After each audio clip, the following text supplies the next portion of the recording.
ಓಂ ಶಂಕರಂ ಶಂಕರಾಚಾರ್ಯಂ ಕೇಶವಂ ಬಾದರಾಯಣಂ ಸೂತ್ರಭಾಸ್ಯಕೃತೌ ವಂದೇ ಭಗವಂತೌ ಪುನಃ ಪುನಃ ಚಿದಂಬರಮಠಾಧೀಶಂ ಸಿದ್ಧಾರೂಢಯತೀಶ್ವರಂ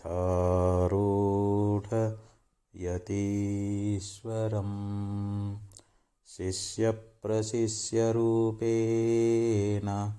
ಬೋಧಕಂ ಗುರುಮಾಶ್ರಯೇ ಯದಂಘ್ರಿಕಮಲದ್ವಂದ್ವಂ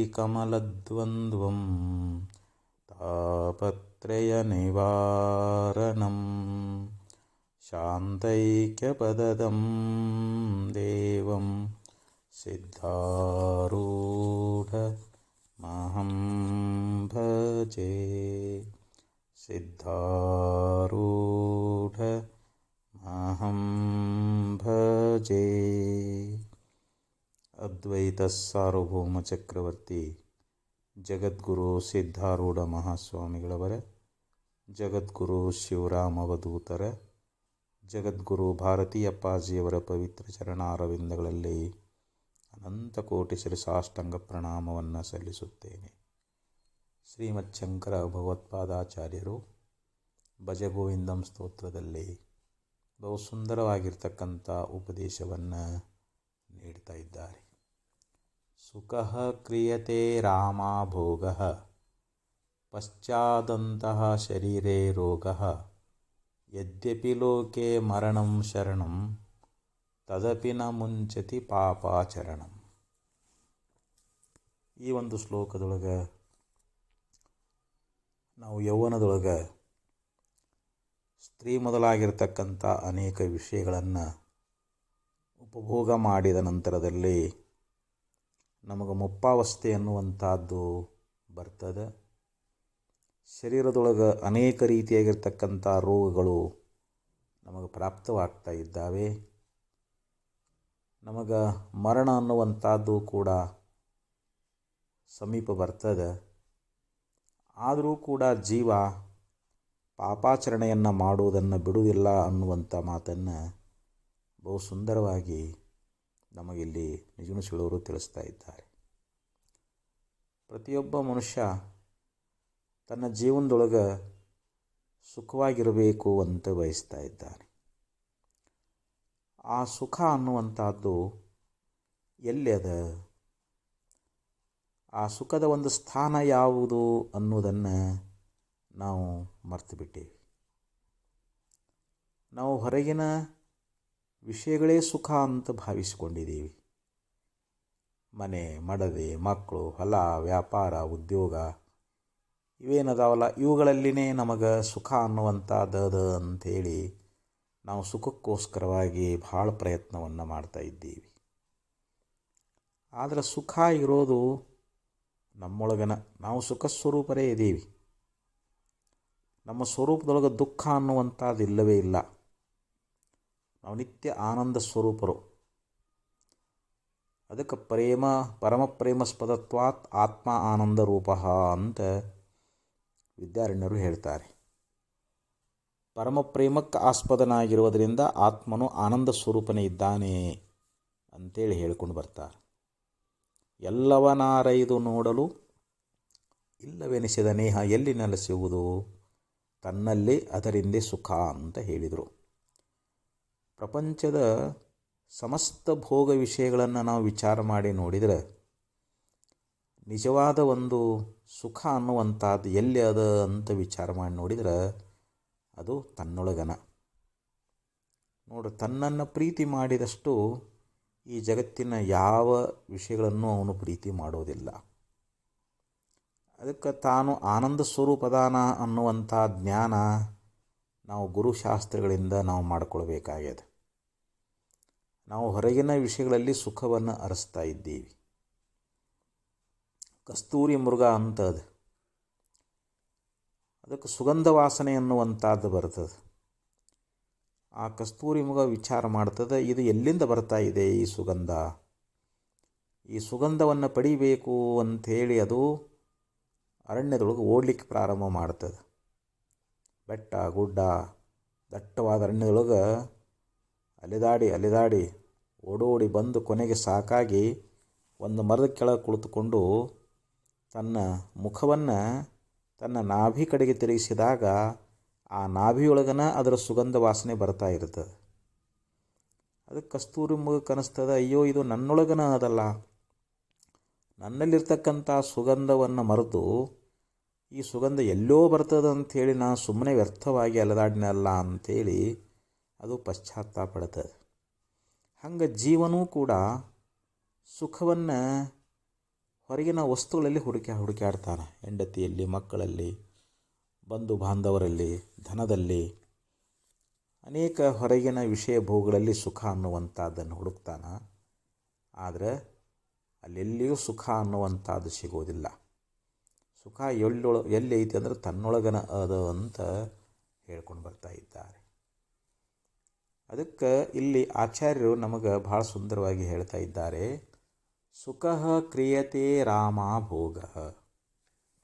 ನೋಡಿ, ಜೀವನಾಗಿರ್ತಕ್ಕಂಥವನು ಒಂದು ಇಂದ್ರಿಯ ಸುಖಕ್ಕೋಸ್ಕರವಾಗಿ ಈಗ ನಮಗೆ ಭಗವಂತ 5 ಇಂದ್ರಿಯಗಳನ್ನು ಕೊಟ್ಟಿದ್ದಾನೆ. ಪಂಚ ಜ್ಞಾನೇಂದ್ರಿಯಗಳು, ಪಂಚ ಕರ್ಮೇಂದ್ರಿಯಗಳು ಅಂತ 10 ಇಂದ್ರಿಯಗಳದಾವು.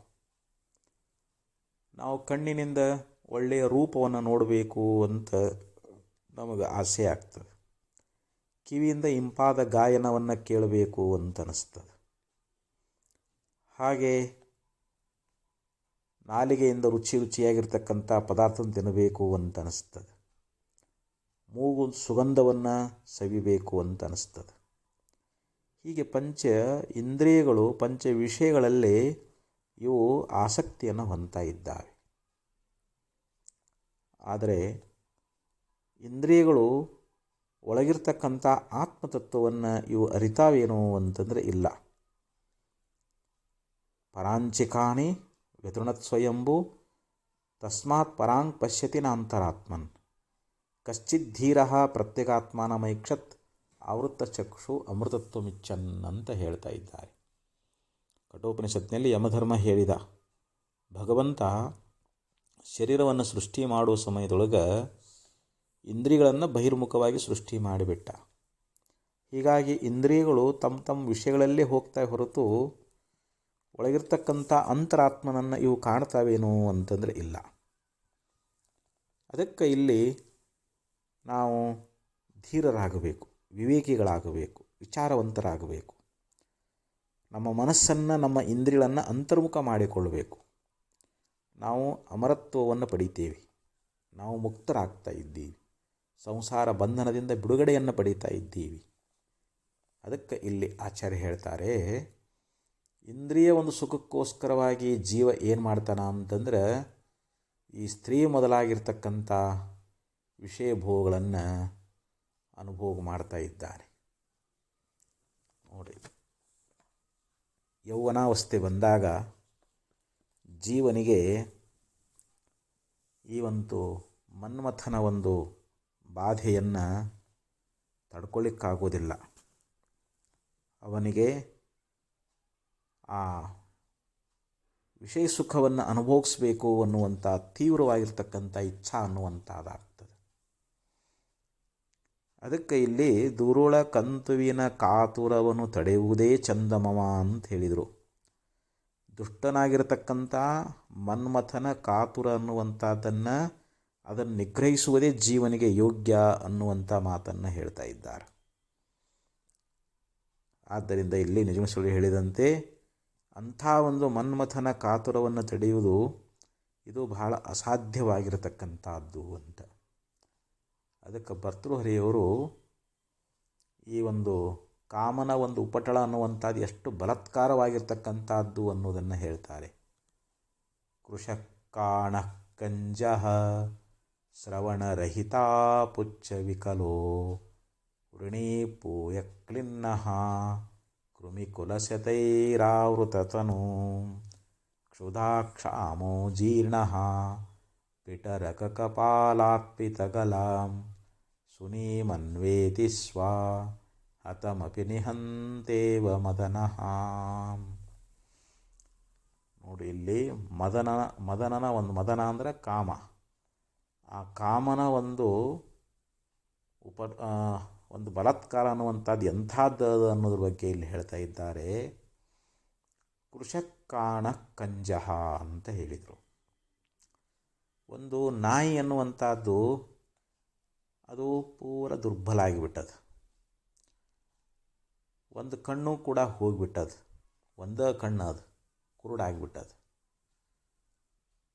ಕಂಜಃ ಮತ್ತು ಒಂದು ಕಾಲನ್ನುವಂಥದ್ದು ಮುರಿದು ಹೋಗ್ಯದ, ಕಾಲು ಮುರುಕಾಗ್ಯದದು. ಶ್ರವಣರಹಿತ, ಕಿವಿಯೂ ಕೂಡ ಕೇಳಿಸ್ತಾ ಇಲ್ಲ. ಪುಚ್ಛವಿಕಲಃ, ಬಾಲವು ಕೂಡ ಏನಾಗಿಬಿಟ್ಟದ, ಕಟ್ಟಾಗಿ ಹೋಗಿಬಿಟ್ಟದು. ಬಾಲವು ಕೂಡ ಇಲ್ಲ, ಕತ್ತರಿಸಿ ಹೋಗಿಬಿಟ್ಟದು. ವೃಣಿ ಪೂಯಕ್ಲಿನ್ನಃ, ವೃಣಿ ಅಂತಂದ್ರೆ ಏನು, ಮೈಯಲ್ಲೆಲ್ಲ ಹುಣ್ಣುಗಳಾಗಿಬಿಟ್ಟಿದ್ದಾವೆ. ದುರ್ಗಂಧ ವಾಸನೆಯಿಂದ ಕೂಡ್ಕೊಂಡದು. ಪೂಯಕ್ಲಿನ್ನಃ. ಕೃಮಿಕುಲ ಶತೈರಾವೃತ ತನುಹು, ಸಾವಿರಾರು ಕ್ರಿಮಿಗಳಿಂದ ಆ ಶರೀರ ಅನ್ನುವಂಥದ್ದು ತುಂಬಿಕೊಂಡು ಬಿಟ್ಟದು. ಕ್ಷುಧಾಕ್ಷಾಮೋ ಜೀರ್ಣ, ಹೊಟ್ಟೆರ ಹಸದದ ಮತ್ತು ಮುಪ್ಪಾವಸ್ಥೆ ಅನ್ನುವಂಥದ್ದು ಬಂದದ. ಇಷ್ಟೇ ಅಲ್ಲ, ಪೀಟರಕ ಕಪಾಲಾರ್ಪಿತ ಗಲಹ, ಒಂದು ಮಡಿಕೆ ಅಥವಾ ಗಡಿಗೆ ಅಂತ ತಿಳ್ಕೊಡ್ರಿ, ಅದು ಒಡೆದದ. ಅದರ ಕಂಠ ಮಾತ್ರ, ಆ ಮಣ್ಣಿನ ಕೊಡದ ಕಂಠವನ್ನು ಅದರ ಕೊರಳೊಳಗೆ ಅದನ್ನು ಸಿಗಿಸಿಬಿಟ್ಟಿದ್ದಾರೆ. ನೋಡಿ, ಇಷ್ಟೆಲ್ಲ ದುಃಖದಿಂದ ಕೂಡಿಕೊಂಡಿರ್ತಕ್ಕಂಥ ನಾಯಿ ಏನು ಮಾಡ್ತದಂತಂದ್ರೆ, ಆ ಹೆಣ್ಣು ನಾಯಿಯನ್ನು ಬೆನ್ನು ಹತ್ತಿ ಕಾಮಾಂಧ ಉಳ್ಳದ್ದಾಗಿ ಅದರ ಹಿಂದನ ಓಡಾಡ್ತಾ ಇದೆ ಅಂತ. ಅಂದರೆ ಇಲ್ಲಿ ಕಾಮದೇವ ಎಂಥ ನಿಷ್ಠುರದಾನ ಅನ್ನುವಂಥ ಮಾತನ್ನು ಇಲ್ಲಿ ಭರ್ತೃಹರಿಯವರು ಭಾಳ ಸುಂದರವಾಗಿ ನಮಗೆ ಉಪದೇಶ ಅನ್ನುವಂಥದ್ದನ್ನು ಮಾಡ್ಕೊಂಡು ಬರ್ತಾ ಇದ್ದಾರೆ. ಅದಕ್ಕೆ ಇಲ್ಲಿ ಎಂಥವ್ರ ಮನಸ್ಸೈತೆ ಅಂದ್ರೂ ಕೂಡ ಸ್ತ್ರೀಮುಖ ಪಂಕಜಂ ಸುಲಲಿತಂ ದೃಷ್ಟೈವ ಮೋಹಂ ಗತಾಹ ಅಂಥೇಳಿ ನೀತಿಕಾರ ಹೇಳಿದಂತೆ, ಸುಂದರವಾಗಿರತಕ್ಕಂಥ ಸ್ತ್ರೀಯರ ಒಂದು ರೂಪ ಸೌಂದರ್ಯವನ್ನು ನೋಡಿ ಅವರು ಕೂಡ ಮೋಹಿತರಾಗ್ತಾ ಇದ್ದಾರೆ. ಅಂದರೆ ವಿಶ್ವಾಮಿತ್ರ ಪರಾಶರ ಪ್ರವೃತ್ತಯೋ, ಒಂದು ಶ್ಲೋಕದಲ್ಲಿ ನೀತಿಕಾರ ಹೇಳ್ಕೊಂಡು ಬಂದ, ವಿಶ್ವಾಮಿತ್ರ ಪರಾಶರ ಮೊದಲಾಗಿರ್ತಕ್ಕಂಥ ಯಾವ ಮಹರ್ಷಿಗಳು ಅವ್ರು ಏನು ಮಾಡಿದರು ಅಂದ್ರೆ, ಅರಣ್ಯದಲ್ಲಿದ್ದುಕೊಂಡು ಗೆಡ್ಡೆಗೆಣಸನ್ನು ತಿಳ್ಕೊತ ಅವರು ಅಲ್ಲಿ ಅರಣ್ಯದಲ್ಲಿ ವಾಸ ಮಾಡ್ತಾಯಿದ್ರು, ತಪಸ್ಸನ್ನುವಂಥದ್ದನ್ನು ಮಾಡ್ತಾಯಿದ್ರು. ಅದಕ್ಕೆ ಅಲ್ಲಿ ನೀತಿಕಾರ ಬಹು ಸುಂದರವಾಗಿ ನಮಗೆ ಉಪದೇಶ ಅನ್ನುವಂಥದ್ದನ್ನು ಮಾಡ್ತಾ ಇದ್ದಾನೆ. ವಿಶ್ವಾಮಿತ್ರ ಪರಾಶರ ಪ್ರವೃತ್ತಯೋ ವಾತಾಂಬುಪರ್ಣಾಶನ ಸ್ಥೇಪಿ ಸ್ತ್ರೀಮುಖ ಪಂಕಜಂ ಸುಲಲಿತಂ ದೃಷ್ಟ್ವೈವ ಮೋಹಂ ಗತಾ ಶಾಲನ್ನಂ ಸಘೃತಂ ಪಯೋದಧಿಯುತಂ ಭುಂಜಂತಿ ಏ ಮಾನವ ತೇಷಾಮಿಂದ್ರಿಯ ನಿಗ್ರಹೋ ಯದಿ ಭವೇತ್ ವಿಂಧ್ಯಂ ತರೇತ್ ಸಾಗರಂ ಅಂಥೇಳಿ ನೀತಿಕರ ಒಂದು ಶ್ಲೋಕದಲ್ಲಿ ಹೇಳ್ಕೊಂಡು ಬರ್ತಾನೆ. ವಿಶ್ವಾಮಿತ್ರ ಪರಾಶರ ಮೊದಲಾಗಿರ್ತಕ್ಕಂಥ ಅನೇಕ ಮಹರ್ಷಿಗಳು, ತಪಸ್ವಿಗಳು, ಯೋಗಿಗಳಾಗಿರ್ತಕ್ಕಂಥವರು ಅವರು ಅರಣ್ಯದೊಳಗಿದ್ದುಕೊಂಡು ಒಣಗಿರ್ತಕ್ಕಂಥ ಎಲೆ ತಿಂದು ಕೇವಲ ಗಾಳಿಯನ್ನೇ ಸೇವನ ಮಾಡಿಕೊಂಡು ತಪಸ್ಸಿನಿರತರಾಗಿರ್ತಕ್ಕಂಥ ಅಂಥ ಯೋಗಿಗಳೇ ಅವ್ರೇನು ಮಾಡಿದರು ಅಂದರೆ, ಸ್ತ್ರೀಮುಖ ಪಂಕಜಂ ಸುಲಲಿತಂ ದೃಷ್ಟವ್ಯ ಮೋಹಂ ಗತ, ಸುಂದರವಾಗಿರ್ತಕ್ಕಂಥ ಆ ಸ್ತ್ರೀಯರ ಒಂದು ಮುಖವನ್ನು ನೋಡಿ ಸೌಂದರ್ಯಕ್ಕೆ ಅವರು ಮೋಹಿತರಾಗಿಬಿಟ್ರು ಅಂತ. ವಿಶ್ವಾಮಿತ್ರ ಮೇನಕೆಯ ಒಂದು ಸೌಂದರ್ಯಕ್ಕೆ ಮೋಹಿತನಾಗಿ ತನ್ನ ತಪಸ್ಸನ್ನುವಂಥದ್ದನ್ನು ಅರ್ಧಕ್ಕೆ ನಿಲ್ಲಿಸಿದ. ಪರಾಶರ ಮಹರ್ಷಿಗಳು ಮತ್ಸ್ಯಗಂಧಿಯಲ್ಲಿ ಮೋಹಿತರಾಗಿ ಅವರೂ ಕೂಡ ಆ ಸ್ತ್ರೀಯ ರೂಪಕ್ಕೆ ಮೋಹಿತರಾಗುವಂಥವರಾದರು. ಹಿಂಗೆ ಅನೇಕ ಋಷಿಮುನಿಗಳೂ ಕೂಡ ಇಂಥ ಒಂದು ಮನ್ಮಥನ ಯಾವ ಉಪಟಳವನ್ನು ಸಹಿಸಲು ಅಸದಳವಾಗಿರುವಾಗ ಶಾಲನ್ನಂ ಸಘೃತಂ ಪಯೋ ದಧಿಯುತಂ ಭುಂಜಂತಿ ಏ ಮಾನವ, ಇನ್ನು ಹಾಲು, ತುಪ್ಪ, ಮೊಸರು ಮೊದಲಾಗಿರ್ತಕ್ಕಂಥ ಅನೇಕ ಪದಾರ್ಥಗಳನ್ನ ಸೇವನೆ ಮಾಡ್ತಕ್ಕಂಥ ಇನ್ನು ಸಾಮಾನ್ಯ ಮನುಷ್ಯನ ಪಾಡೇನು ಅಂತ ಹೇಳ್ತಾರೆ. ಒಂದು ವೇಳೆ ಅವರು ಇಂದ್ರಿಯ ನಿಗ್ರಹವನ್ನು ಮಾಡಿದ್ದಾರೆ ಅಂತಂದ್ರೆ ವಿಂಧ್ಯ ತರೇತ್ ಸಾಗರಂ ಅಂತ, ವಿಂಧ್ಯ ಪರ್ವತ ಅನ್ನುವಂಥದ್ದು ಸಾಗರವನ್ನು ದಾಟಿದೆ ಅಂತ ನಾ ಭಾವಿಸ್ಕೊಳ್ತೀನಿ ಅಂತ ಹೇಳ್ತಾರೆ. ವಿಂಧ್ಯ ಪರ್ವತ ಸಾಗರವನ್ನು ದಾಟುವುದು ಎಷ್ಟು ಅಸಾಧ್ಯವೋ ಹಾಗೆ ಇಲ್ಲಿ ಇಂದ್ರಿಯವನ್ನು ನಿಗ್ರಹಿಸೋದು ಕೂಡ ಅಷ್ಟೇ ಅಸಾಧ್ಯ ಅನ್ನುವಂಥ ಮಾತನ್ನು ಅಲ್ಲಿ ನಮಗೆ ಹೇಳಿಕೊಂಡು ಬರ್ತಾ ಇದ್ದಾರೆ. ಅದಕ್ಕೆ ಇಲ್ಲಿ ಜೀವನಾಗಿರ್ತಕ್ಕಂಥವನು ಈ ರೀತಿಯಾಗಿ ಯೌವನದೊಳಗೆ ಅನೇಕ ವಿಷಯ ಸುಖಗಳನ್ನು ಪಡಿಬೇಕು ಅಂಥೇಳಿ ಅವುಗಳಲ್ಲಿ ಆಸಕ್ತನಾಗ್ತಾ ಇದ್ದಾನೆ, ಆ ವಿಷಯಗಳನ್ನು ಉಪಭೋಗ ಮಾಡ್ತಾ ಇದ್ದಾನೆ.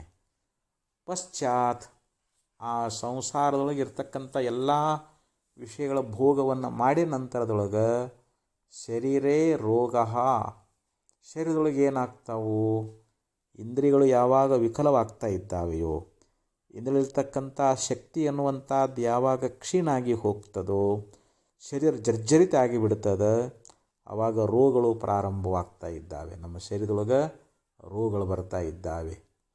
ಯದ್ಯಪಿ ಲೋಕೆ ಮರಣಂ ಶರಣಂ, ಇನ್ನು ನಾವು ಜಗತ್ತಿನೊಳಗೆ ಮರಣಕ್ಕೆ ಮೃತ್ಯುವಿಗೆ ನಾವು ಶರಣ ಹೋಗಬೇಕಾಗ್ತದೆ. ನೋಡಿ, ನಾವು ಮೃತ್ಯುವನ್ನು ಹೊಂದಬೇಕಾಗ್ತದೆ.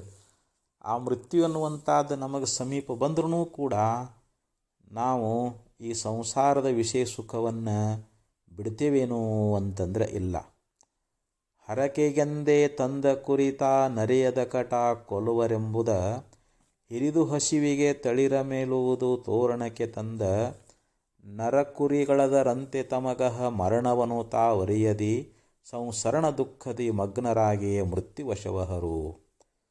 ನೋಡಿ, ಒಬ್ಬಾಮ ದೇವರಿಗೆ ಬೇಡ್ಕೊಂಡಿದ್ದ, ಒಂದು ಕುರಿಯನ್ನು ಬಲಿ ಕೊಡ್ತೀನಿ ಅಂಥೇಳಿ ಹರಕೆ ಹೊತ್ತಿದ್ದ. ಅದನ್ನು ತೊಗೊಂಡು ಬಂದು ಅದಕ್ಕೆ ನಾನಾ ರೀತಿಯಾಗಿರ್ತಕ್ಕಂಥ ಅದಕ್ಕೆ ಆಹಾರವನ್ನು ತಿನ್ನಿಸಾಕತ್ತಿದ್ದ. ಯಾಕಂದರೆ ಇನ್ನು ಅದನ್ನು ಬಲಿ ಕೊಡಬೇಕು. ಆ ತೋರಣಕ್ಕೆ ತಂದಿರತಕ್ಕಂಥ ಸೊಪ್ಪನ್ನು ಅದು ತಿಂತ ಭಾಳ ಆನಂದವಾಗಿತ್ತದು.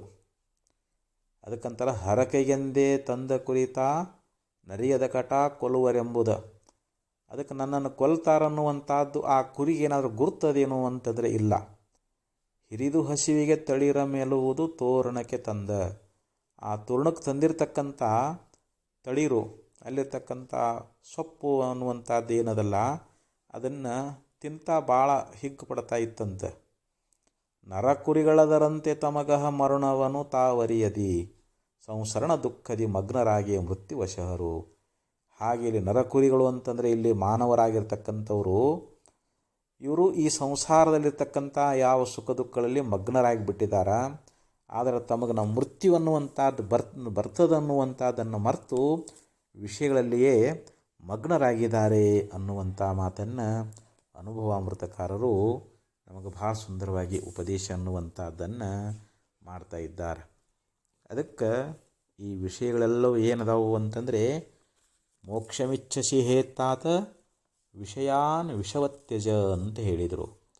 ನಿನಗೆ ಮುಕ್ತಿಯನ್ನು ಪಡಿಬೇಕನ್ನುವಂಥ ಇಚ್ಛಾ ಇತ್ತು ಅಂತಂದ್ರೆ ನೀನು ವಿಷಯಗಳನ್ನು ವಿಷ ಅಂತ ತಿಳ್ಕೊಂಡು ಬಿಡು. ಸಂಸಾರದಲ್ಲಿರ್ತಕ್ಕಂಥ ವಿಷಯಗಳೇನದಾವಲ್ಲ, ಇವು ವಿಷಕ್ಕೆ ಸಮಾನದಾವ ಅಂತ.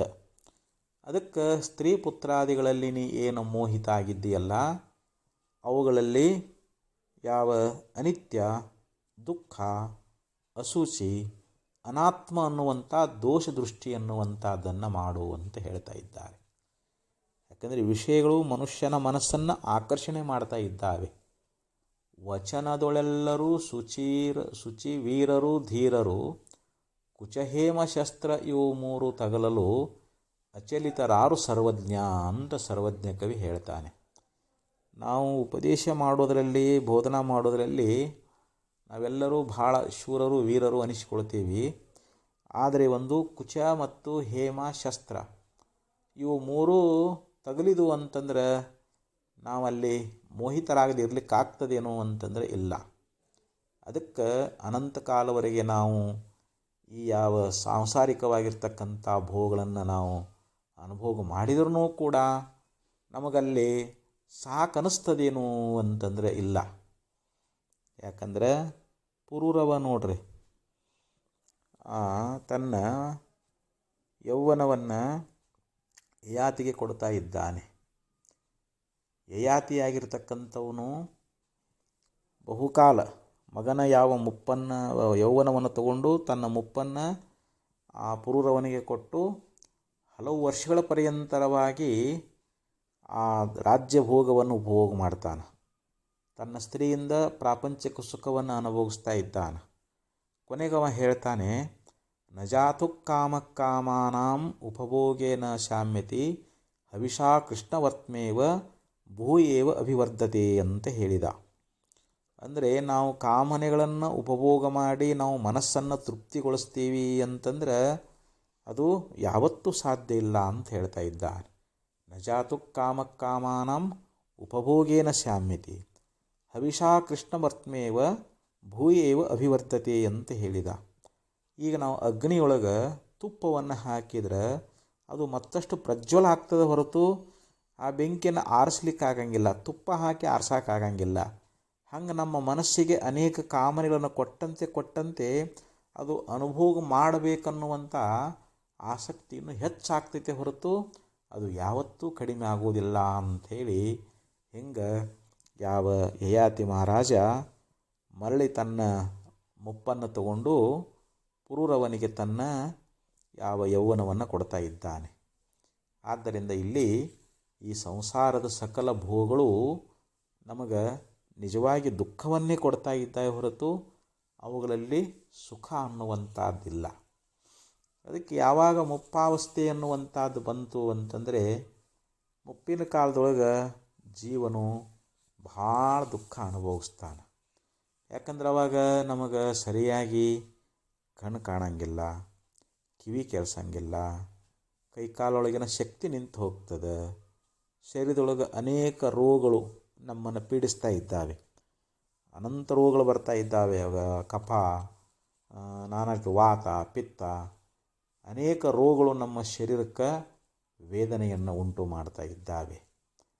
ಅದಕ್ಕೆ ಒಬ್ಬ ಸುಭಾಷಿತಕರ ಶ್ಲೋಕದಲ್ಲಿ ಬಹಳ ಸುಂದರವಾಗಿ ಹೇಳ್ತಾನೆ, ಆಯುರ್ಗಚ್ಚತಿ ಪೇಟಿಕಾಮಿವ ಜಲಂ ಸಂತ್ರಜ್ಯ ದೇಹಂ ಜವಾತ್ ಗಚ್ಚಂತೀಂದ್ರಿಯ ಶಕ್ತಯೋಪಿ ಕುಲತಾ ಯದ್ವನ್ನರಂ ನಿರ್ಧನಂ ಪ್ರಜ್ಞಾ ಗಚ್ಚತಿ ದಾವದಾಹ ಸಮಯೇ ನೀಢಂ ಮೃಗೀತ್ವಾ ಜ್ಞಾತ್ವಾ ಸತ್ವರಮಾಶ್ರಯಾತ್ಮಪದವಿಂ ದೇಹವೃಥಾಮಾಕೃತಾಂ.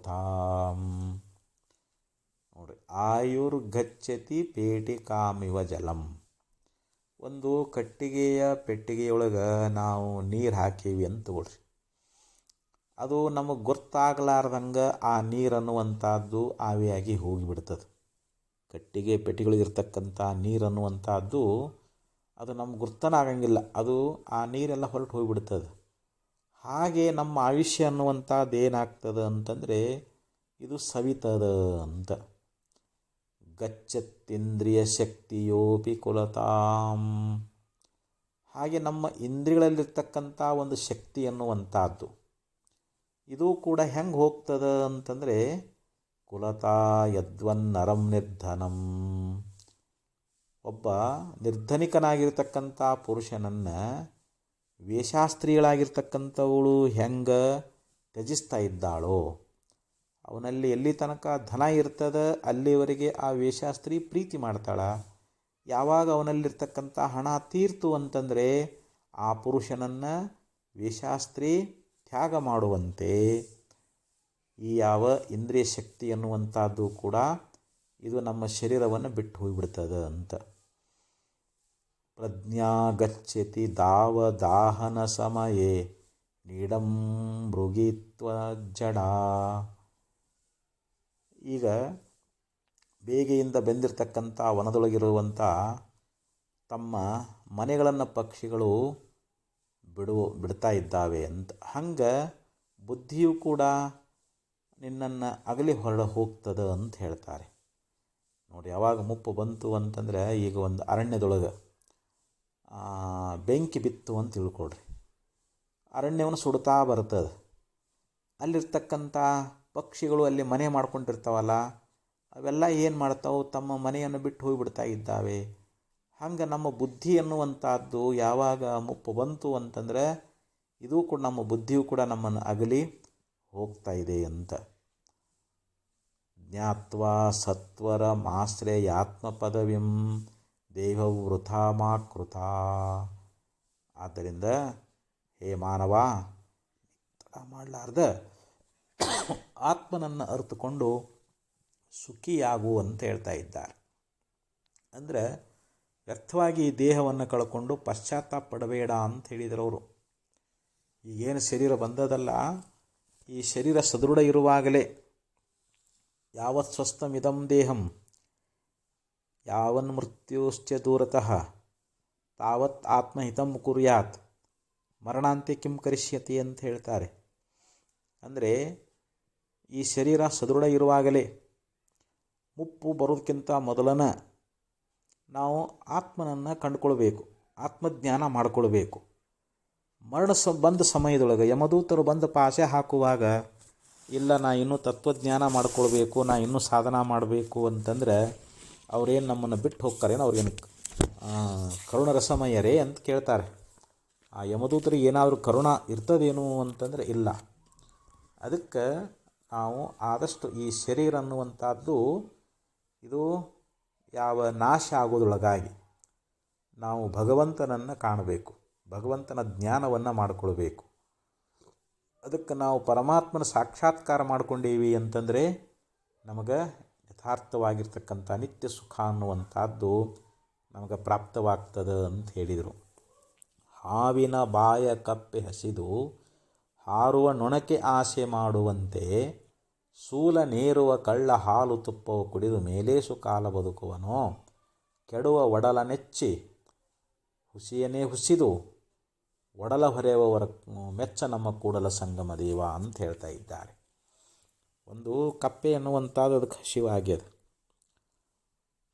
ಒಂದು ಹಾವು ಏನು ಮಾಡಿಬಿಟ್ಟದ, ಅದು ಹಸಿವೆಯಿಂದ ಕಪ್ಪೆಯನ್ನು ಅರ್ಧ ನುಂಗ್ಯದ. ಆ ಕಪ್ಪೆಗೆ ಇವಾಗ ಹಸುವಾಗೈತಿ, ಆದರೆ ನಾನು ಹಾವಿನ ಬಾಯೊಳಗೆ ಅದೀನಿ ಅನ್ನುವಂಥ ಅದಕ್ಕೆ ಕಲ್ಪನಾ ಇಲ್ಲ. ಅದು ಹಸಿವೆಯಿಂದ ಏನು ಮಾಡಾಕತ್ತದ, ಅದ್ರ ಮುಂದೆ ಒಂದು ನೊಣ ಹರಡಾಕತ್ತಿತ್ತಂತ.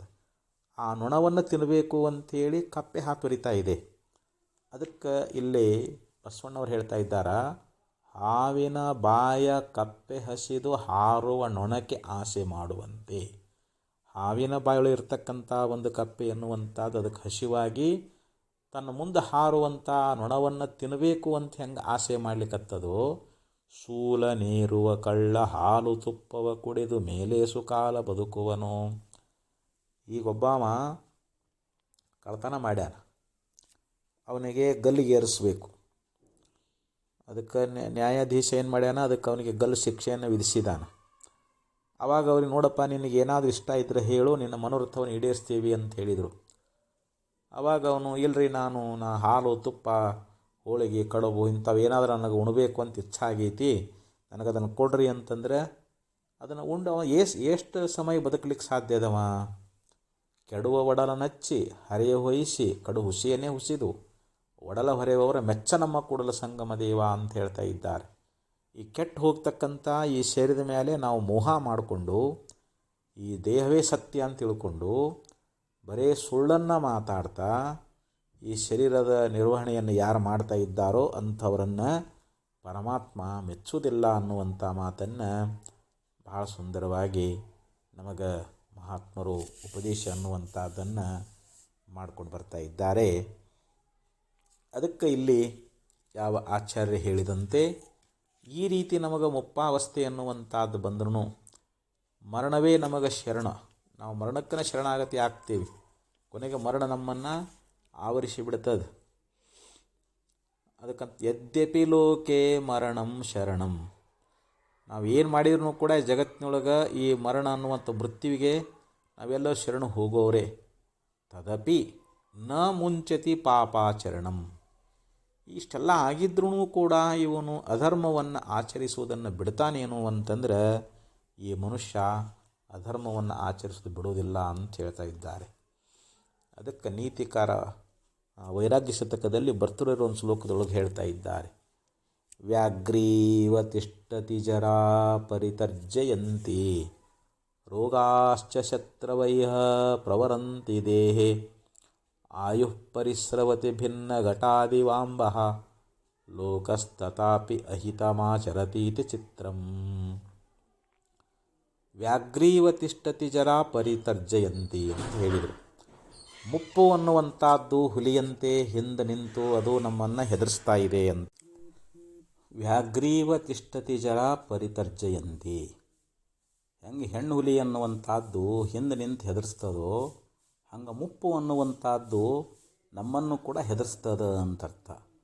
ರೋಗಾಶ್ಚ ಶತ್ರವಯವ ಪ್ರಹರಂತಿ ದೇಹೆ. ಅನೇಕ ರೋಗಗಳು ಹೆಂಗೆ ಶತ್ರುಗಳು ಬಂದು ಬಾಣಗಳನ್ನು ಪ್ರಯೋಗ ಮಾಡಿ ಸೈನಿಕರನ್ನು ಹೆಂಗೆ ನೋಯಿಸ್ತಾ ಇದ್ದಾರೋ ಹಂಗೆ ರೋಗಗಳು ಕೂಡ ಶತ್ರುಗಳಂತೆ ನಮ್ಮ ದೇಹವನ್ನು ದುಃಖ ಕೊಡ್ತಾ ಇದ್ದಾವೆ, ನಮಗೆ ನೋವನ್ನು ಉಂಟು ಮಾಡ್ತಾ ಇದ್ದಾವೆ. ಆಯುಃ ಪರಿಸ್ರವತಿ ಭಿನ್ನ ಘಟಾದಿವಾಂಬಃ. ಒಂದು ಮಡಿಕೆ ಅದು, ಒಂದು ಗಡಿಗೆ ಅದಂತ ತಿಳ್ಕೊಳ್ರಿ. ಅದರೊಳಗೊಂದು ಸಣ್ಣ ಹೋಲಾಗ್ಯದ. ಅದರಲ್ಲಿರ್ತಕ್ಕಂಥ ನೀರನ್ನುವಂಥದ್ದು ಹೆಂಗೆ ಸೋರಿ ಹೋಗ್ತಾವಲ್ಲ ಹಂಗೆ ನಮ್ಮ ಆಯುಷ್ಯ ಅನ್ನುವಂಥದ್ದು ಕಳೆದು ಹೋಗ್ತಾ ಇದೆ. ಲೋಕಸ್ತಥಾಪಿ ಅಹಿತಮಾಚರತೀತಿ ಚಿತ್ರಂ.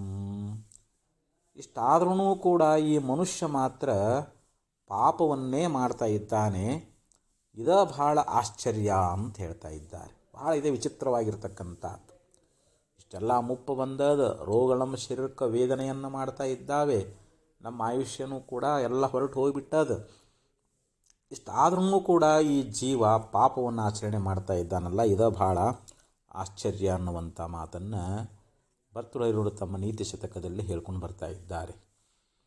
ಹಾಗೆ ಇಲ್ಲಿ ಯಾವ ಜೀವನಾಗಿರ್ತಕ್ಕಂಥವನು ಕೂಡ ಈ ಸಂಸಾರದೊಳಗೆ ಅನೇಕ ವಿಷಯ ಭೋಗಗಳನ್ನು ಉಪಭೋಗ ಮಾಡಿ ಮರಣಾವಸ್ಥೆಯೊಳಗಿದ್ರೂ ಕೂಡ ಅವನಿಗೆ ಮುಪ್ಪು ಬಂದುಬಿಟ್ಟದ. ಮುಪ್ಪಿನೊಳಗೆ ಅನೇಕ ರೀತಿಯಾಗಿರ್ತಕ್ಕಂಥ ಬಾಧೆಗಳನ್ನು ಅನುಭೋಗ ಮಾಡ್ತಾ ಇದ್ದಾನ. ಆದ್ರೂ ಕೂಡ ಅವನು ಪಾಪನ ಮಾಡಲಿಕ್ಕೆ ಹೋಗ್ತಾನೆ ಅಂತ. ದುರ್ಯೋಧನಿಗೊಬ್ಬರು ಕೇಳಿದ್ರಂತ, ಏನಪ್ಪ ನೀನು ಧರ್ಮ ಮಾಡೋದು ಬಿಟ್ಟು ಬರೀ ಅಧರ್ಮವನ್ನೇ ಮಾಡ್ತಾ ಇದ್ದೀಯಲ್ಲ, ಯಾಕೆ? ಧರ್ಮವನ್ನು ತಿಳ್ಕೊಂಡು ಧರ್ಮ ಮಾಡಬೇಕಾಗಿತ್ತಲ್ಲ ಅಂಥೇಳಿ ಅಂದಾಗ, ಜಾನಾಮಿ ಧರ್ಮಂ ನಚ ಮೇ ಪ್ರವೃತ್ತಿ ಜಾನಾಮಿ ಅಧರ್ಮಂ ನಚ ಮೇ ನಿವೃತ್ತಿ ಕೇನಾಪಿ ದೇವೇನ ಹೃದಯ ಸ್ಥಿತೇನ. ಅದಕ್ಕಲ್ಲಿ ಯಮಧರ್ಮ ಹೇಳ್ತಾ ಇದ್ದಾನೆ, ನಾನು ಧರ್ಮ ಅಂದ್ರೆ ಏನು ಅನ್ನೋದನ್ನು ತಿಳ್ಕೊಂಡೀನಿ, ಮತ್ತು ಅಧರ್ಮ ಅಂದ್ರೆ ಏನು ಅನ್ನೋದನ್ನು ಅದನ್ನು ಕೂಡ ತಿಳ್ಕೊಂಡೀನಿ. ಆದರೆ ನನಗೆ ಧರ್ಮದಲ್ಲಿ ಪ್ರವೃತ್ತಿ ಇಲ್ಲ, ಅಧರ್ಮ ಅನ್ನುವಂಥದ್ದನ್ನು ನನಗೆ ಬಿಡಲಿಕ್ಕೆ ಆಗ್ತಾ ಇಲ್ಲ. ಕೇನಾಪಿ ದೈವೇನ ಹೃದಯಸ್ಥಿತೇನ. ಯಾವುದೋ ಒಂದು ದೈವ ಅನ್ನುವಂಥದ್ದು ನನ್ನ ಹೃದಯದೊಳಗಿದ್ದುಕೊಂಡು ಅದು ಯಾವ ರೀತಿ ನನ್ನನ್ನು ಪ್ರೇರಣೆ ಮಾಡ್ತಾ ಇದೆಯೋ ಅದರಂತೆ ನಾನು ಇಲ್ಲಿ ಕ್ರಿಯೆಗಳನ್ನು ಮಾಡ್ತಾ ಇದ್ದೀನಿ ಅನ್ನುವಂಥ ಮಾತನ್ನು ಇಲ್ಲಿ ಯಾವ ದುರ್ಯೋಧನ ಈ ಮಾತನ್ನು ಹೇಳ್ತಾ ಇದ್ದಾನೆ. ಅಂದರೆ ದೈವದೊಳಗೆ ನಮ್ಮ ದೇಹದೊಳಗೆ ಯಾವುದೋ ಒಂದು ದೈವ ಶಕ್ತಿ ಅನ್ನುವಂಥದ್ದು ಏನು ಮಾಡ್ತದಂತಂದರೆ ನಮ್ಮನ್ನು ಪುಣ್ಯ ಪಾಪಗಳಿಗೆ ಮಾಡಲಿಕ್ಕೆ ಪ್ರೇರಣೆ ಅನ್ನುವಂಥದ್ದನ್ನು ಮಾಡ್ತದೆ. ಅದರಂತೆ ಇಲ್ಲಿ ಜೀವನಾಗಿರ್ತಕ್ಕಂಥವನು ಇವನಿಗಿಷ್ಟೆಲ್ಲ ಅನೇಕ ರೀತಿಯಾಗಿರ್ತಕ್ಕಂಥ ದುಃಖಗಳು ಬಂದ್ರೂ ಕೂಡ ಇವನು ಅನೇಕ ರೀತಿ ಪಾಪವನ್ನೇ ಮಾಡ್ತಾ ಇದ್ದಾನೆ ಅನ್ನುವಂಥ ಮಾತನ್ನು ಭಾಳ ಸುಂದರವಾಗಿ ನಮಗೆ ಉಪದೇಶ ಅನ್ನುವಂಥದ್ದನ್ನು ಮಾಡಿಕೊಂಡು ಬರ್ತಾ ಇದ್ದಾರೆ. ಅದಕ್ಕೆ ಇಲ್ಲಿ ಆಚಾರ್ಯರು ಭಾಳ ಸುಂದರವಾಗಿ ನಮಗೆ ಉಪದೇಶ ಅನ್ನುವಂಥದ್ದನ್ನು ಮಾಡಿಕೊಂಡು ಬಂದರು. ಅದಕ್ಕೆ ಇಲ್ಲಿ ಈ ಸಂಸಾರದ ವಿಷಯ ಭೋಗಗಳು ನಮಗೆ ಅನಂತ ರೀತಿಯಾಗಿರ್ತಕ್ಕಂಥ ದುಃಖಗಳನ್ನು ಕೊಟ್ಟರೂ ಕೂಡ ನಮಗೆ ಅದರ ಮೇಲೆ ವೈರಾಗ್ಯ ಅನ್ನುವಂಥದ್ದು ಬರ್ತಾ ಇಲ್ಲ. ವಿಷಯಗಳು ಇವು ತುಚ್ಛದಾವು, ಇವು ನೀರಸದಾವು ಅನ್ನುವಂಥ ಅವುಗಳ ಮೇಲಿರ್ತಕ್ಕಂಥ ಈ ಮೋಹ ಅನ್ನುವಂಥದ್ದು ನಮಗೆ ಹೋಗ್ತಾ ಇಲ್ಲ. ನೀವು ಭರ್ತೃಹರಿ ಹೆಸರನ್ನು ನೀವೆಲ್ಲ ಕೇಳಿದಿರಿ. ಆ ಭರ್ತೃಹರಿಯವರು ಮಹಾನ್ ಮಹಾರಾಜರಾಗಿದ್ದರು. ಅವರಷ್ಟೇ ಶೂರರು, ಧೀರರು, ವಿವೇಕ ಸಂಪನ್ನರಾಗಿದ್ದರು. ಅವರಿಗೆ ಅನೇಕ ಜನ ರಾಣಿಯರಿದ್ದರು. ಅವರಲ್ಲಿ ಪಿಂಗಳ ಅನ್ನುವಂಥ ಒಬ್ಬ ಸ್ತ್ರೀ, ಕಿರಿಯ ರಾಣಿ, ಅವಳ ಮೇಲೆ ಅಧಿಕವಾಗಿರ್ತಕ್ಕಂಥ ಪ್ರೀತಿ. ಯಾಕೆಂದರೆ ಆಕೆಯ ಒಂದು ಸೌಂದರ್ಯ ಅನುಪಮವಾಗಿತ್ತು. ಪತಿಯ ಮನಸ್ಸನ್ನಕ್ಕೆ ಸೆಳೆದಿದ್ಲು. ಅವಳ ಒಂದು ರೂಪಲಾವಣ್ಯಕ್ಕೆ ಅವರು ಮನಸೋತು ಯಾವಾಗಲೂ ಆಕೆ ಜೊತೆಯೊಳಗನ ಹೆಚ್ಚು ಪ್ರೀತಿಯಿಂದ ಇರ್ತಾ ಇದ್ದರು. ಒಮ್ಮೆ ಅಡವಿಗೆ ಹೋದಾಗ ಒಬ್ಬ ಋಷಿಗಳು ಏನು ಮಾಡಿದರು ಅಂತಂದರೆ, ಮಹಾರಾಜನಿಗೆ ಒಂದು ಅಮರ ಫಲವನ್ನು ಕೊಡ್ತಾ ಇದ್ದಾರೆ. ಇದನ್ನು ಯಾರು ಸೇವಿಸ್ತಾ ಇದ್ದಾರೋ ಅವರು ಅಮರರಾಗ್ತಾ ಇದ್ದಾರೆ. ಅಂದರೆ ಅವರಿಗೆ ಮುಪ್ಪು ಅನ್ನುವಂಥದ್ದು ಬರೋದಿಲ್ಲ. ಅವರು ಯಾವಾಗಲೂ ತರುಣರಾಗಿ ಇರ್ತಾ ಇದ್ದಾರೆ ಅಂಥೇಳಿ ಅದರ ಮಹಿಮೆಯನ್ನು ಹೇಳಿ ಕೊಟ್ಟರು. ಆ ಫಲ ತಗೊಂಡು ಬಂದ ತನ್ನ ಮಡದಿಯಾಗಿರ್ತಕ್ಕಂಥ ಆ ಪಿಂಗಳಾಳಿಗೆ ಕರೆದು ಕೊಡ್ತಾ ಇದ್ದಾನೆ. ಇದನ್ನು ತಗೋ, ನಿನಗೆ ಮುಪ್ಪನ್ನುವಂಥದ್ದು ಬರಂಗಿಲ್ಲ. ಇದನ್ನು ತಿಂದಿ ಅಂತಂದರೆ ನೀನು ಯಾವಾಗಲೂ ಸುಂದರವಾಗಿ ಇರ್ತಾ ಇದ್ದೀಯಾ ಅಂಥೇಳಿ ಅದನ್ನು ಕೊಟ್ಟ. ಮುಂದೆ ಏನಾಯಿತು ಅಂತಂದರೆ, ಕೆಲವು ದಿವಸ, 1 ದಿವಸ 2 ದಿವಸ ಹೋಗಿತ್ತು. ಒಬ್ಬ ಸುಂದರವಾಗಿರ್ತಕ್ಕಂಥ ವೇಶ್ಯೆ, ಆಕೆ ಏನು ಮಾಡಿದ್ಲು ಅಂತಂದರೆ, ರಾಜನ ಮೇಲೆ ಬಹಳ ಪ್ರೀತಿ ಇತ್ತು.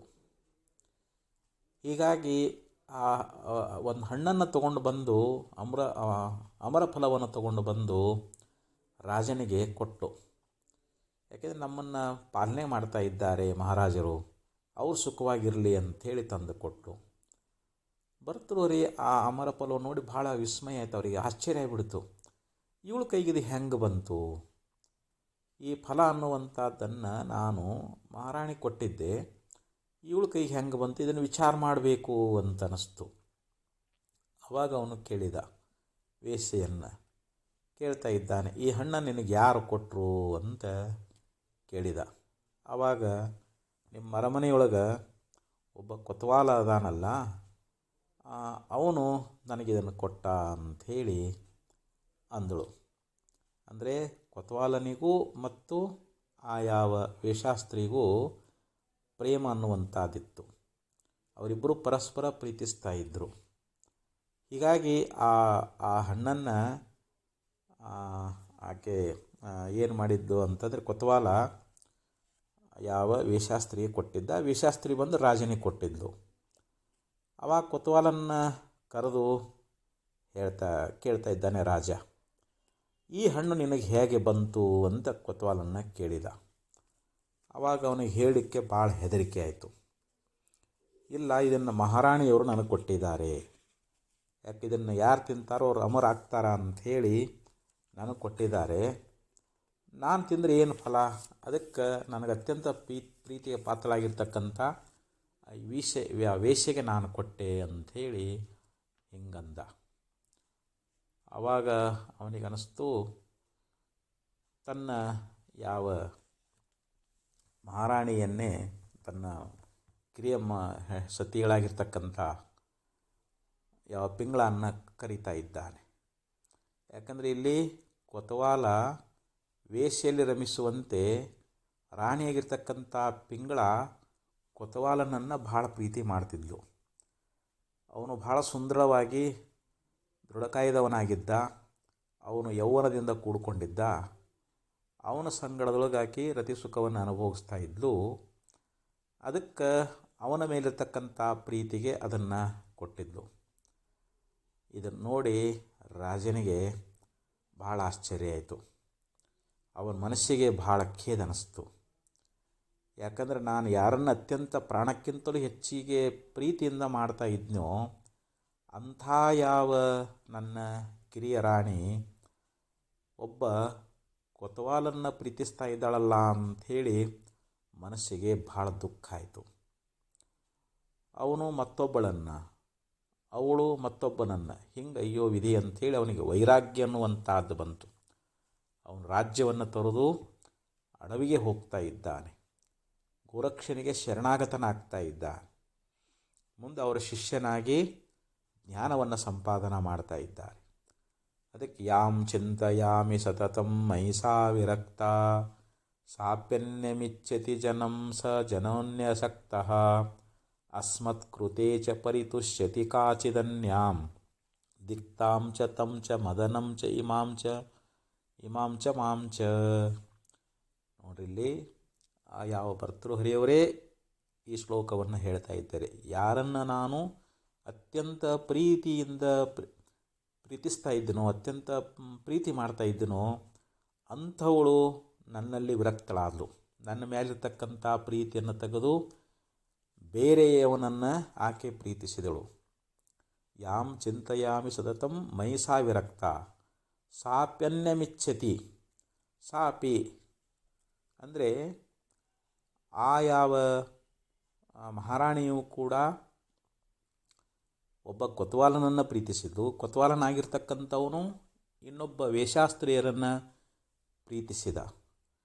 ಜನಂ ಸಹ ಜನೋನ್ಯಸಕ್ತಃ ಅಸ್ಮತ್ಕೃತೆ ಚ ಪರಿತುಷ್ಯತಿ ಕಾಚಿದನ್ಯಾ. ಹಿಂಗೆ ಇದನ್ನು ನೋಡಿ ಅವನಿಗೆ ವೈರಾಗ್ಯ ಅನ್ನುವಂಥದ್ದು ಪ್ರಾಪ್ತವಾಗಿ ನನಗೂ ಧಿಕ್ಕಾರ, ದಿಕ್ತಾಂಚ ತಂಚ ಮದನಂಚ, ಈ ಮನ್ಮಥನಿಗೂ ಧಿಕ್ಕಾರ, ನನ್ನ ಪತ್ನಿಗೂ ಧಿಕ್ಕಾರ, ಮತ್ತು ಕೊತ್ವಾಲನಿಗೂ ಧಿಕ್ಕಾರ, ಆ ವೇಷಾಸ್ತ್ರೀಗೂ ಧಿಕ್ಕಾರ, ಕೊನೆಗೆ ನನಗೂ ಧಿಕ್ಕಾರ ಅಂಥೇಳಿ ದಿಕ್ತಾಂಚ ತಂಚ ಮದನಂಚ ಇಮಾಂಚ ಮಾಂಚ ಅಂಥೇಳಿ ಈ ಪ್ರಕಾರ ಭರ್ತೃಹರಿಯವರು ಭಾಳ ಸುಂದರ ಈ ಶ್ಲೋಕದೊಳಗೆ ಹೇಳ್ತಾ ಇದ್ದಾರೆ. ಹಿಂಗೆ ಅವರಿಗೆ ವೈರಾಗ್ಯ ಅನ್ನುವಂಥ ಪ್ರಾಪ್ತವಾಯಿತು. ಮುಂದೆ ಅವರು ನೀತಿ, ವೈರಾಗ್ಯ, ಶೃಂಗಾರ ಅನ್ನುವಂಥ ಶತಕತ್ರಯಗಳನ್ನು ಬರೆದರು ಅಂಥೇಳಿ ನಾವು ಕೇಳ್ತಾ ಇದ್ದೀವಿ. ಅದಕ್ಕೆ ಅಂಥ ಒಂದು ಶ್ರೇಷ್ಠವಾಗಿರ್ತಕ್ಕಂಥ ತತ್ವಜ್ಞಾನವನ್ನು ನಾವು ಮಾಡಿಕೊಂಡೀವಿ ಅಂತಂದರೆ ನಾವು ಮುಕ್ತರಾಗ್ತಾ ಇದ್ದೀವಿ ಎನ್ನುವಂಥ ಮಾತನ್ನು ಹೇಳಿ 4 ಮಾತುಗಳಿಗೆ ವಿರಾಮ. ಓಂ ತತ್ಸತ್.